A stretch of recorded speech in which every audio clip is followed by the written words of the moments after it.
Oui, donc bonjour à tous. C'est vraiment un plaisir d'être là aujourd'hui. Je pense que ça faisait longtemps qu'on souhaitait partager un peu les résultats de nos recherches, de notre projet là, qui s'est échelonné sur près de 2 à 3 ans. Donc, vraiment, merci de l'invitation, puis merci d'être là aujourd'hui. Donc, d'abord, on aimerait mentionner qu'il y a pas on n'a pas de conflit d'intérêt euh, à, à mentionner. Là. Le financement pour le projet a été obtenu par le Réseau québécois de recherche en soins palliatifs et également par le Centre de recherche et d'intervention sur le suicide, les enjeux éthiques et les pratiques de fin de vie. Donc, on tient également à les remercier, à vous remercier. Donc, l'objectif vraiment de la présentation, c'est de comprendre au final comment la littérature scientifique, la littérature grise sur l'aide médicale à mourir considère le concept de la souffrance en termes de définition, d'évaluation et de prise en charge. Donc, pour une petite mise en contexte, l'aide médicale à mourir est légale au Canada depuis juin 2016. Donc, effectivement, il y a eu des nouveaux changements qui ont été apportés à la loi en mars 2021 là, qui ont permis à un plus grand groupe de patients d'accéder à l'aide médicale à mourir, puisqu'on a laissé tomber, là, on a abandonné le critère de mort raisonnablement prévisible. Euh,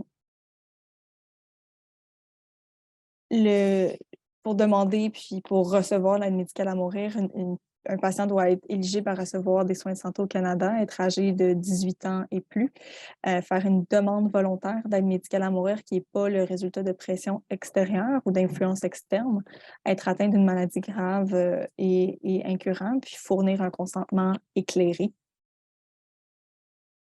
Il y a plusieurs de ces critères-là qui sont difficiles à évaluer, particulièrement les critères en lien avec le consentement éclairé puis la souffrance dite insupportable. La loi prévoit qu'une personne peut recevoir l'aide médicale à mourir si sa souffrance ne peut pas être soulagée par des conditions qu'il ou elle considère acceptables et si ils ont fourni un consentement éclairé, c'est-à-dire qu'ils ont reçu toutes les informations et toutes les options nécessaires pour traiter leur souffrance. Et ça inclut une discussion des options de soins palliatifs. Pour ajouter à la complexité de tout ça, là, on a le rapport annuel du Canada sur l'aide médicale à mourir qui mentionne que les demandes d'aide médicale à mourir sont motivées par des raisons et des facteurs psychologiques, existentiels et sociaux. Donc, on a ici à l'écran quelques exemples. On parle de perte de dignité, d'incapacité à accomplir des activités quotidiennes, l'isolation, la solitude, la perte de contrôle sur sa situation ou ses symptômes, puis la perte, la peur d'être un fardeau pour ses proches. Dans ce contexte-là, notre équipe de recherche s'est interrogée sur la manière dont la souffrance était évaluée, adressée en contexte d'aide médicale à mourir. Puis, à ce moment-là, il n'y avait aucune revue de la portée qui existait sur le sujet. Donc, vraiment, l'objectif du projet, c'était de comprendre comment le concept de la souffrance est approché dans la littérature grise, mais également dans la littérature scientifique, via 3 questions. Donc, comment la souffrance est définie dans un contexte d'AMM, comment on évalue cette souffrance, puis quelles sont les interventions qui sont recommandées pour soulager cette souffrance-là. Alors, en termes de la méthodologie, il s'agissait d'une étude de portée incluant des publications de la littérature grise et de la littérature scientifique liée à l'aide médicale à mourir au Canada. Donc, la littérature scientifique venait souligner les données empiriques, tandis que la littérature grise incluait les documents et les lignes directrices provenant de différentes organisations au Québec, en Ontario et en Colombie-Britannique. Donc, pour la littérature scientifique, on a fait une recension systématique de 6 bases de données et vous pouvez voir les critères d'inclusion ici. Essentiellement, on a inclus les articles qui présentaient des données canadiennes publiées en 2016 et 2021 et qui abordaient le concept de la souffrance. Pour la littérature grise, on a contacté une liste de centres intégrés de la santé et des organismes professionnels de réglementation. Et puis, on a demandé accès à des documents accessibles au public ou à l'interne sur la pratique de l'aide médicale à mourir. Donc, un de nos critères était que ces organisations devaient exercer un rôle régulateur ou être en mesure d'influencer la pratique de l'aide médicale. Vous pouvez voir ici un aperçu de notre diagramme Prisma. Essentiellement, pour la littérature scientifique, on a obtenu à peu près 1000 documents venant des 6 bases de données. On en a retenu 570 pour notre analyse, tandis que pour la littérature grise, on a contacté environ 115 organisations et obtenu 500 documents également. Donc, pour l'analyse, on a extrait nos données dans le logiciel NVivo. On a utilisé une méthodologie avec 2 évaluateurs, étant Vanessa, moi, et puis un autre étudiant, Ali. On a démontré un bon accord interjuge. On a formulé des thèmes et des sous-thèmes selon la méthode qualitative d'analyse thématique de Brown and Clark. Ici, c'était juste pour identifier que la majorité des études venant de la littérature scientifique étaient de nature qualitative, et puis la majorité des documents de la littérature grise étaient québécois ou de la Colombie-Britannique.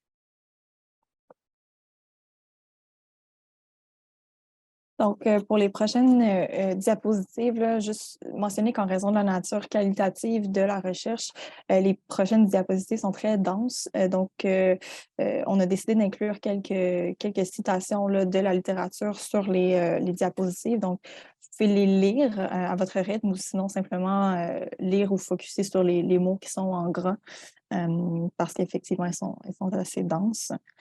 Donc, on a un premier sous-thème là, qui est d'abord en lien avec comment la souffrance est définie puis comment elle est évaluée. On a 7 sous-thèmes. Le premier sous-thème est en lien avec le cadre législatif vague, c'est-à-dire que la Cour suprême du Canada met l'accent sur les concepts de maladie, d'infirmité, de handicap et d'état de déclin. Mais cette définition est critiquée par la littérature scientifique comme étant difficile à appliquer dans le contexte clinique. Par exemple, on a une citation d'Alta-Yafi qui mentionne qu'il dit que le langage est vague et ouvert à l'interprétation, ce qui laisse plusieurs zones grises pour les médecins et les cliniciens en pratique. Le sous-thème 1.2 décrit quant à lui la souffrance comme biopsychosociale, transitoire et orientée vers le futur. Donc, on a à la fois la littérature grise et la littérature scientifique qui définissent la souffrance comme multidimensionnelle et non pas une accumulation de symptômes. Elle est aussi décrite comme étant orientée vers le futur. Donc, ça fait faisant partie de la peur d'une souffrance future ou d'une mort prochaine. Puis on a aussi la souffrance qui est définie comme étant reliée aux croyances, aux valeurs, aux expériences passées et aux relations qu'entretiennent les patients avec leurs proches, qui sont, on le sait, uniques d'un patient à l'autre. Le sous-thème 1.3 aborde quant à lui la souffrance comme étant aggravée par les contraintes du système. Donc, on mentionne plusieurs exemples, le manque de coordination des soins, une transition abrupte entre les soins curatifs et palliatifs, le manque d'accès aux soins palliatifs, une mauvaise compréhension de l'aide médicale à mourir, qui est une nouvelle pratique. Donc, on dit que tous ces facteurs aggravent la recherche de contrôle des patients sur leur souffrance. On a, par exemple, une citation qui mentionne que les patients sont envoyés d'un spécialiste à l'autre. Il y a un sentiment de torture qui est relié, oui, à la douleur, mais également par des soins qui sont jugés ineffectifs.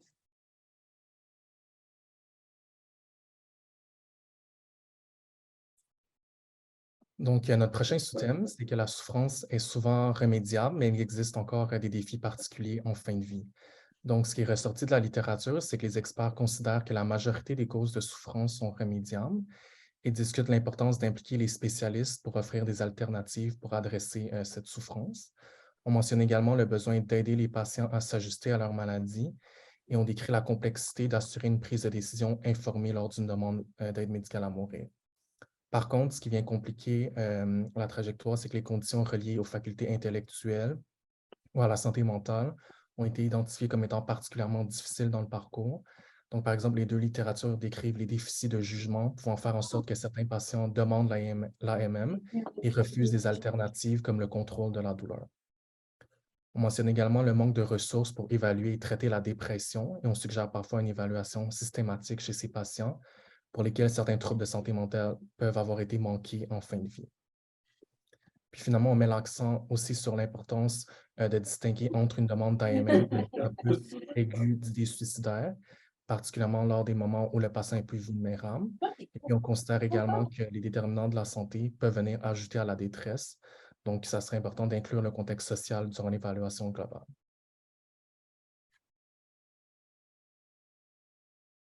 Le prochain sous-thème, c'est que l'évaluation de la souffrance est considérée comme étant intersubjective, qui est un terme qui apparaît souvent dans la littérature grise. Donc, ça signifie que l'évaluation dépend aussi du point de vue du clinicien, c'est-à-dire son expertise, ses propres valeurs et ses perceptions. Donc, il y a un accent sur l'importance de maintenir une position décentralisée et de se retenir de jugement. Donc, le Collège des médecins du Québec cite que plus un clinicien et un patient partagent des expériences de vie similaires, plus il est facile pour le clinicien de comprendre le patient et sa souffrance.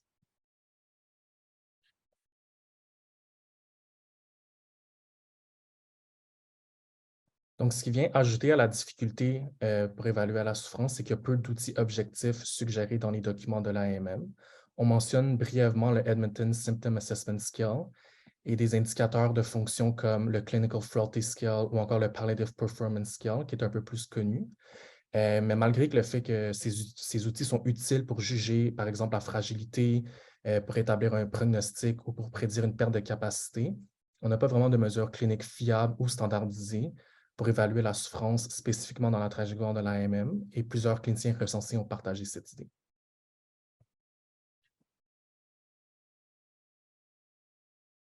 Donc, ça nous amène au dernier sous-thème de cette section, qui est le besoin de formation clinique et de lignes directrices supplémentaires.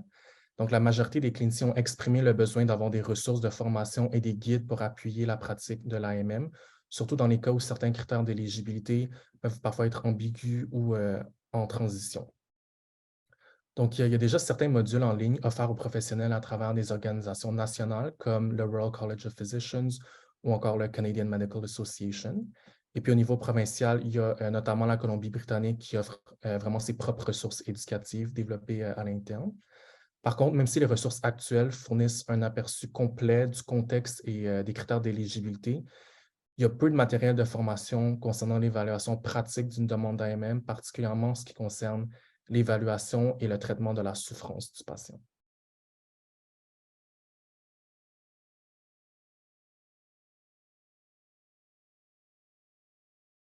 Donc, ensuite de ça, on a un autre thème qui est en lien avec les interventions puis la prise en charge de la souffrance en contexte d'aide médicale à mourir. Donc, le premier sous-thème est en lien avec la prise en charge vraiment multimodale là, de la souffrance. Dans la littérature scientifique, on mentionne l'utilisation de l'écoute active et de la présence thérapeutique comme étant des éléments clés pour soutenir les patients dans l'expérience de leur souffrance. La littérature grise, elle, encourage l'utilisation d'interventions pharmaceutiques, psychosociales et spirituelles. Donc, la souffrance physique, elle peut être prise en charge par l'utilisation d'opioïdes et par la prescription de protocoles de soins palliatifs.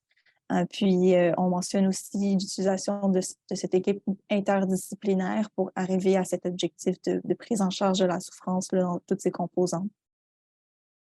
Le sous-thème 2.2, lui, traite des contraintes de facteurs contextuels dans la prestation des soins.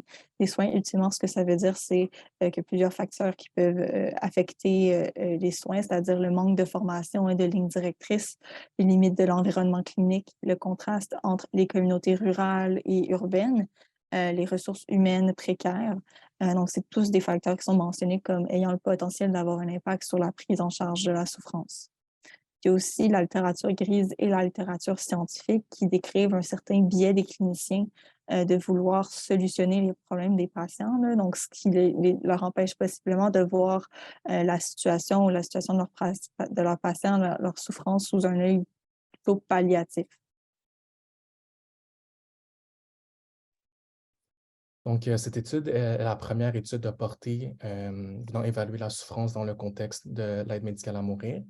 Par contre, c'est sûr qu'on est un peu limité à des documents de pratique clinique qui ne viennent pas nécessairement refléter la pratique actuelle vraiment dans les centres de santé, qui est notamment plus élaborée.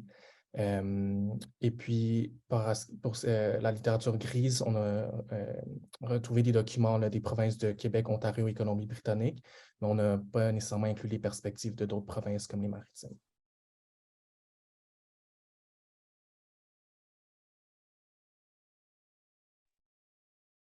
Donc, qu'est-ce qu'on peut retenir des résultats de notre étude de portée?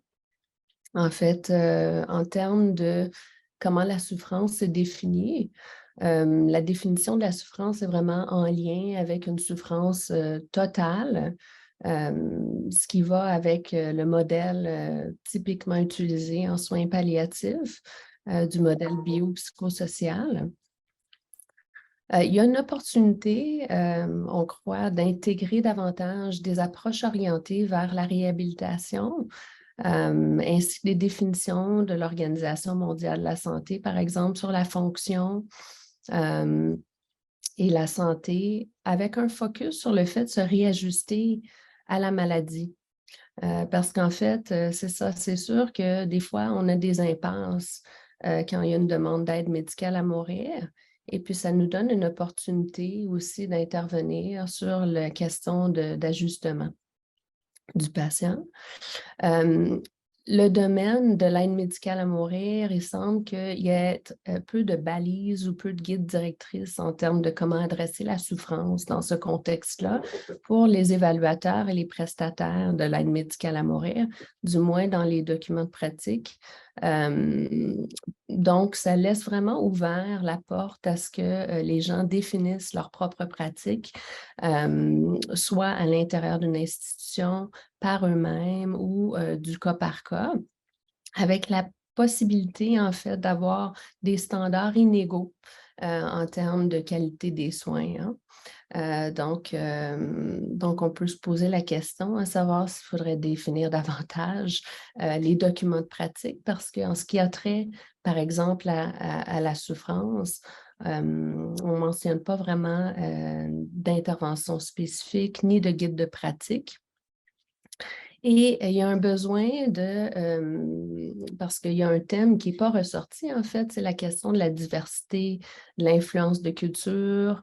Donc ça, c'est des choses qui sont vraiment importantes, spécialement de nos jours, mais de toute façon, c'est très important d'adresser des questions culturelles par rapport à comment les gens aussi interagissent avec le système de soins, interagissent aussi avec les interventions, les questions de vie, de mort, de soins palliatifs, etc.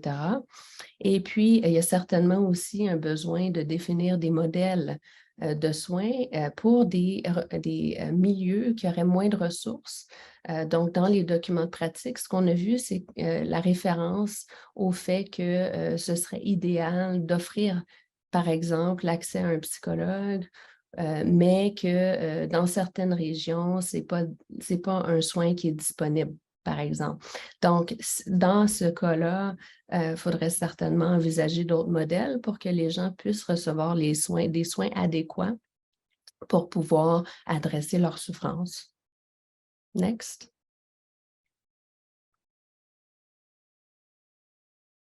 Vanessa? Donc, comment est-ce que la souffrance est évaluée? Donc, ça, c'est une autre question de recherche. Et puis, ce qu'on peut dire ici, c'est que l'évaluation de la détresse, en fait, on fait la promotion de l'évaluation par une méthode de screening, de dépistage de la détresse. Puis, en fait, comme on connaît bien que ça a été identifié comme étant d'une importance primordiale, spécialement en oncologie, mais aussi en soins palliatifs. On mentionne le Edmonton Symptom Assessment System, qui est utilisé couramment au Canada, mais en fait, on ne mentionne pas d'autres instruments de mesure qui habituellement devraient suivre pour pouvoir évaluer de façon un peu plus spécifique s'il y a des items au niveau de la dépression, de l'anxiété qui ressortent de façon significative au niveau de la douleur.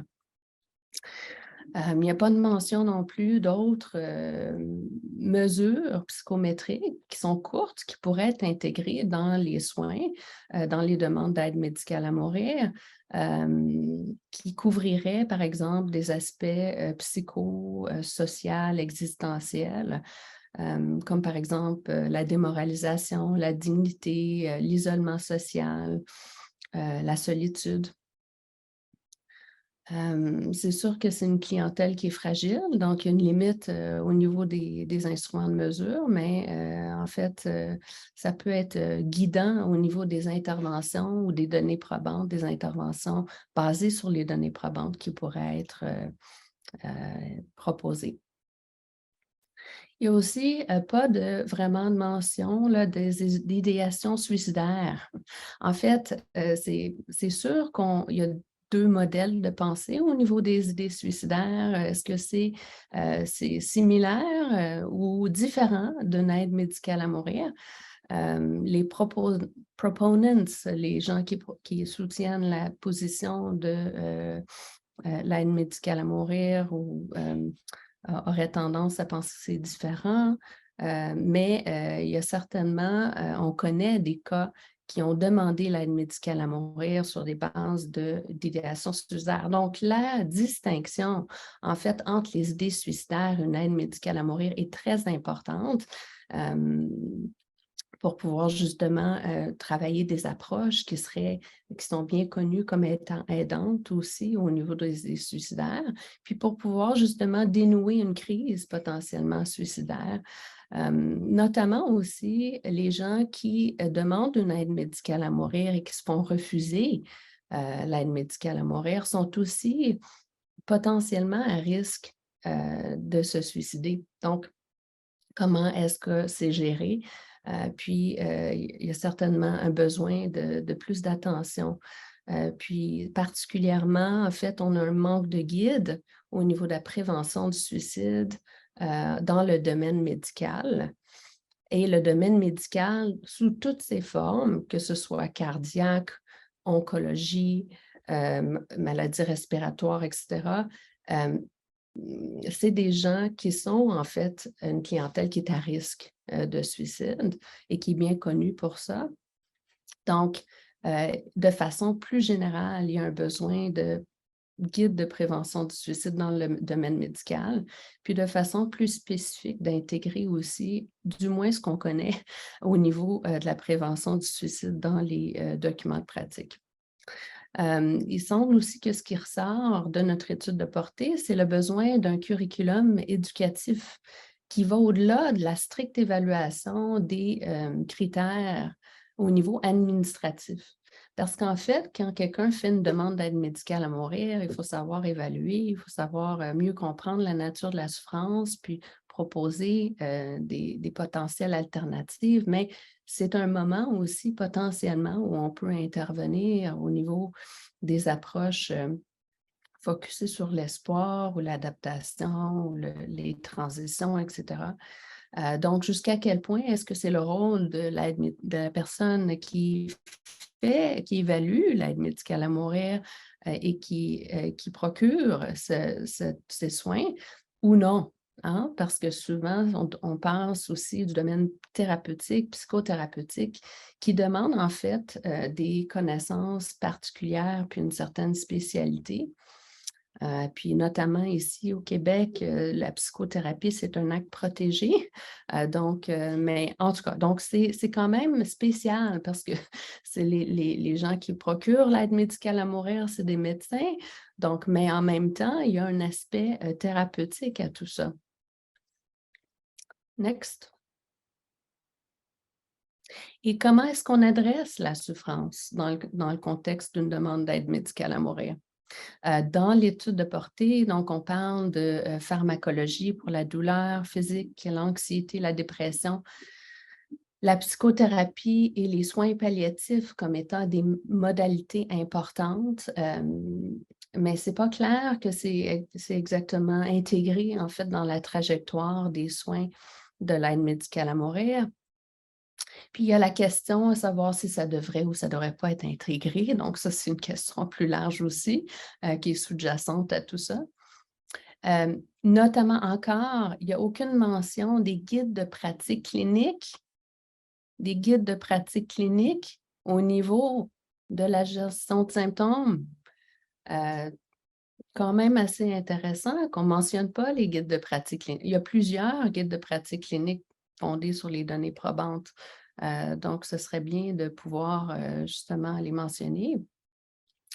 Il y a aussi le stigma. Donc, les gens, quand ils refusent des options ou des options pour adresser leur souffrance, puis là, je ne parle pas d'options comme en contraste ou en alternative à l'aide médicale à mourir. Ça peut être qu'on offre des options pour adresser la souffrance et les gens persistent dans leur désir de l'aide médicale à mourir. Ou ça se peut qu'il y ait un renversement de leur désir d'aide médicale à mourir. Peu importe, c'est important d'adresser leur souffrance. Et puis, quand on leur propose des options, il peut y avoir un refus. Et puis, une des causes importantes de refus, par exemple, au niveau psychosocial, d'avoir un recours à un psychiatre ou un psychologue, c'est le stigma associé encore, même si on sait qu'il y a une souffrance, puis on s'attend à ce que les gens souffrent parce qu'il y a une grosse adaptation quand les gens font face à un problème de santé et surtout des limites physiques. La question de stigma est importante. Il y a aussi la stigma par rapport même aux opioïdes, donc à cause de la crise des opioïdes et puis tout ce qui est passé dans les journaux, mais aussi parce que les gens aussi ne veulent pas se faire refuser l'aide médicale à mourir si leur souffrance cesse. Donc, des fois, les gens refusent, puis ça a été mentionné aussi dans la littérature, que les gens refusent les opioïdes parce qu'ils ont peur de se faire refuser l'aide médicale à mourir. Donc, il y a des interventions pour adresser le stigma qui sont bien connues. En fait, c'est des interventions qui sont basées sur les données probantes, la psychoéducation, l'intégration de patients représentatifs, l'approche orientée vers la réhabilitation. Et puis peut-être qu'il y aurait une opportunité aussi d'adresser comment est-ce qu'on adresse le fait quand quelqu'un refuse des options. Est-ce qu'on explore, comment est-ce qu'on intervient, etc. Puis finalement, donc on sait que les gens n'ont pas recours assez souvent, en fait, de façon très suboptimale, on recourt aux soins palliatifs. Les soins palliatifs, c'est tellement important. En fait, ça va de concert avec la fin de vie. Je parle de fin de vie là, parce que notre étude de portée était plutôt basée là-dessus. C'était avant aussi la nouvelle législation. Mais les soins palliatifs sont cruciaux. Donc, on veut pallier aux symptômes des gens, on veut utiliser les données probantes, on veut utiliser aussi des nouvelles interventions. Mais on sait que très peu de Canadiens ont recours aux soins palliatifs, puis en fait, seulement 18% des Canadiens qui ont recours à MAID reçoivent des soins palliatifs moins de 2 semaines avant leur demande. Donc, ce qui est vraiment important, puis peut-être que ce serait envisageable, ce serait justement la question aussi de ne pas arriver trop tard dans le cheminement pour adresser la souffrance des gens. Puis jusqu'à quel point, en fait, peut-être qu'on peut penser qu'il y a différentes trajectoires de soins, puis jusqu'à quel point est-ce que les approches aussi pour adresser la souffrance ont été en fait impliquées tôt dans la trajectoire de la maladie. Parce qu'on a le concept de Early Palliative Care qui est important. Puis on sait aussi que les gens peuvent bénéficier d'une approche très tôt dans la maladie. Donc, il n'y a pas mention de ça. Next. Puis, j'ai juste vu un commentaire là pour que quelqu'un disait que je mentionnais peut-être le mot soin. Soin ou peut-être c'est acte. Mais je pense que l'acte devrait être dans un processus de soins, clairement. Et puis, c'est de ça dont il s'agit aujourd'hui. Donc, pour la suite, basé sur notre étude de portée, ce qu'on a en fait fait, c'est qu'on a présenté, on a eu une demande, on a eu une subvention des Instituts de recherche en santé du Canada. Donc, avec des fonds du RQSPAL, on a fait 2 jours de meeting au travers du Canada avec des gens des soins palliatifs et de l'Association canadienne des évaluateurs et prestataires de l'aide médicale à mourir. Donc, pour pouvoir, il y avait Santé Canada aussi qui était là, il y avait CIHI, qui est le groupe de santé de Canada, de Canadiens qui s'occupe de collecter des données sur la qualité des soins, pour discuter des résultats de notre étude, puis aussi des priorités de recherche et des potentiels changements au niveau des documents de pratique qu'on pourrait envisager. Donc, un rapport qui est maintenant complet pour ça, qui va être circulé bientôt. Donc, on va le circuler en premier au niveau de notre équipe à l'interne, puis ensuite, on va pouvoir le distribuer. Ça va être sur le site web du RQSPAL. Et puis, ça va être distribué au travers de différentes institutions au Canada. Et puis, sur la base aussi de ce qui aurait été discuté comme priorité, on va faire une étude d'ELFI pour pouvoir justement déterminer peut-être les priorités clés sur lesquelles on peut avoir des actions au niveau de la recherche ou au niveau des documents de pratique. Puis finalement, on a aussi une étude sur les pratiques parce qu'en fait, une des limites, c'est que c'est seulement le niveau des documents de pratique, puis de la littérature, mais là, on va aussi combiner ça à une étude de pratique puis de besoins éducatifs au niveau de la souffrance en contexte d'une aide médicale à mourir, qui a été aussi subventionnée par le RQSPAL puis le CRIS. Puis en partenariat aussi avec l'Association canadienne des évaluateurs et prestataires et de l'Université de Toronto, qui développe un curriculum éducatif aussi, qui adresse les différentes composantes de souffrance de façon plus compréhensive dans le contexte d'une demande d'aide médicale à mourir. Next. Donc, je vous remercie beaucoup. En fait, on veut que les gens se sentent, aient un sentiment de bien-être en fin de vie. C'est sûr que c'est pas des moments faciles. On travaille sur des questions d'identité, de sentiment de complétude, puis on veut que les gens vivent une vie la plus pleine possible jusqu'à la fin. Puis on veut pouvoir les soutenir aussi là, au niveau de leur souffrance. C'est très important à notre mission. Donc, je vous remercie beaucoup pour votre attention.